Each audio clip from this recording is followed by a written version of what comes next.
Hello student, welcome to my YouTube channel. आज का topic है प्लेटो का आदर्श राज्य। प्लेटो का आदर्श राज्य उनके ग्रंथ रिपब्लिक में वर्णित है। प्लेटो ने अपने आदर्श राज्य की परिकल्पना न्याय और वर्ग विभाजन पर आधारित की थी। उन्होंने समाज को 3 वर्गों में विभाजित किया और कहा कि जब प्रत्येक वर्ग अपना कर्तव्य निभाएगा तभी राज्य आदर्श होगा। प्लेटो के आदर्श राज्य की प्रमुख विशेषता इस प्रकार है। पहला है दार्शनिकों का शासन। प्लेटो के आदर्श राज्य की प्रमुख विशेषता दार्शनिकों का शासन है।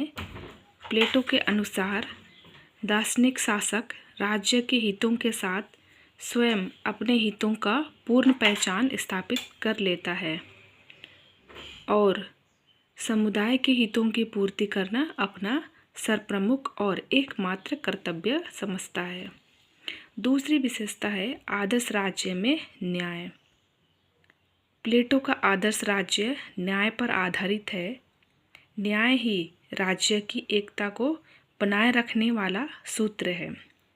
प्लेटो का कहना है कि समाज या राज्य समाज की आवश्यकता और व्यक्ति की योग्यता को दृष्टि में रखते हुए प्रत्येक व्यक्ति के लिए कुछ कर्तव्य निश्चित करते हैं और सभी व्यक्तियों द्वारा संतोषपूर्वक अपने अपने कर्तव्यों का पालन ही न्याय है। प्लेटो का आदर्श राज्य एक ऐसी व्यवस्था है जिसमें सभी व्यक्ति अपने निश्चित कर्तव्यों का पालन करते हैं। तीसरा पॉइंट है नागरिकों के 3 वर्ग। आदर्श राज्य के समस्त नागरिकों को 3 वर्गों में विभाजित किया गया है।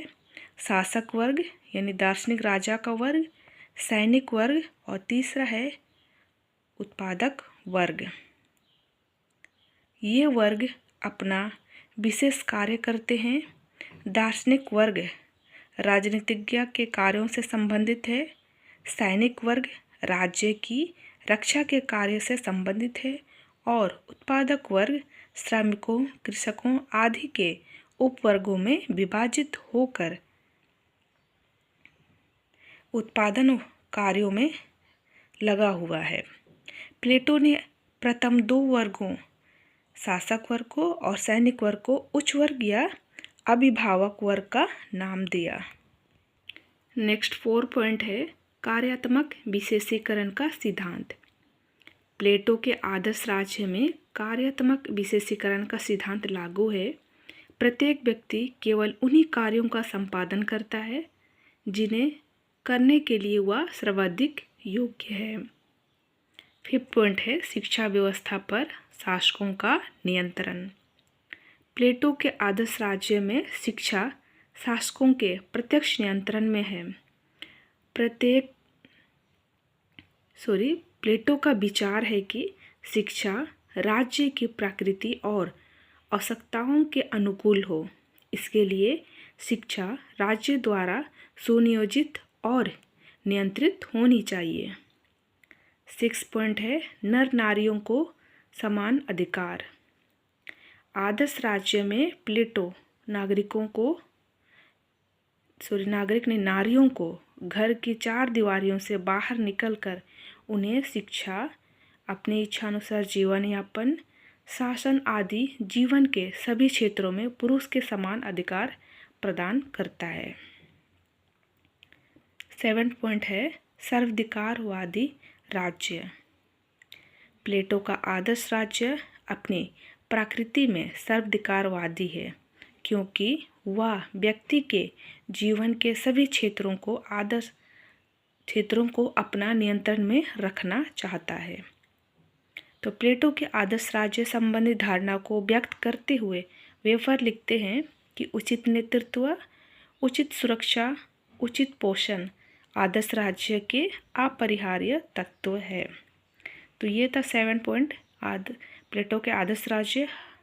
अब आगे है प्लेटो के आदर्श राज्य की योजना के दोष। पहला है स्वतंत्रता का निषेध। तो प्लेटो के आदर्श राज्य व्यक्तियों को आवश्यक स्वतंत्रता प्रदान नहीं करता है।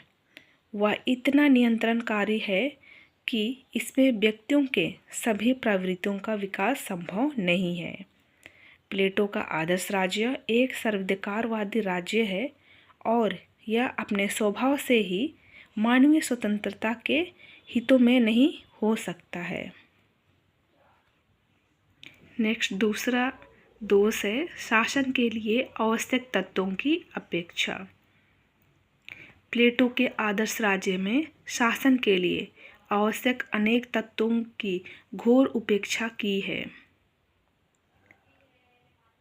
उनके द्वारा कानूनों, सरकारी पदाधिकारियों की नियुक्ति, न्यायालयों का प्रबंध और अपराधियों को दंड देने की व्यवस्था का कोई वर्णन नहीं किया गया है। इन तत्वों की उचित व्यवस्था के बिना एक आदर्श राज्य का कार्य संचालन कठिन ही प्रतीत होता है। निष्कर्ष है, प्लेटो का आदर्श राज्य एक नैतिक, संगठित और न्यायपूर्ण समाज की कल्पना करता है, जहाँ ज्ञान, योग्यता और नैतिकता के आधार पर शासन किया जाता है। हालांकि यह विचार व्यवहारिक रूप से कठिन था, लेकिन इसने राजनैतिक दर्शन को गहराई से प्रभावित किया है।